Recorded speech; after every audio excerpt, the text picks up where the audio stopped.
আজকে সকাল সকাল বসে পড়েছি সকালে খাবার বানাতে। দেখতে পাচ্ছ আমি এখন ময়দা সানবো, কেননা আজকে সকালে ডিসাইড হয়েছে যে পরোটা বানানো হবে আর গাঢ় করে মটর ডাল। তো পরোটার জন্য ময়দা সানছি আমি, আর আমার দিদি ডাল রান্না করছিল ওই সাইডে। আমার এদিকে পরোটার জন্য ডো বানানো হয়ে গেছে, আর দিদির ডালও তৈরি হয়ে গেছে।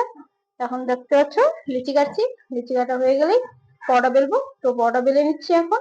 পরোটা বেলা হচ্ছে আমার, তাতে দিদি ওদিকে কড়াই চাপিয়ে দিয়েছে, গরম হচ্ছে কড়াই।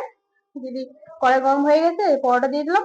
পরোটা শেখা হচ্ছে, পরোটা শেখা হয়ে গেলে এই যে দেখতে পাচ্ছি এদিকে বৃষ্টিও পড়ছে আমাদের এখানে এখন।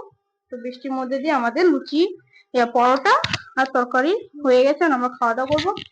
খেতে বসে গেছি আমি, খাওয়া হয়ে গেছে। আর দেখতে পাচ্ছ আমাদের মোনা কি দুষ্টুমি করছে পাখা দিয়ে, বলছি দে, তাও দিচ্ছে না। তো এখন এই সাইডে দেখতে পাচ্ছ আমাদের ফ্রিজ থেকে জল বেরোয়েছে, জল বেরিয়ে পুরো ঘরটায় জলে জল হয়ে গেছে। তাহলে জল পোষা করলাম। আমাদের মোনা এখন বলছে ম্যাগি খাবে, তো ওর জন্য ম্যাগি বানাচ্ছি।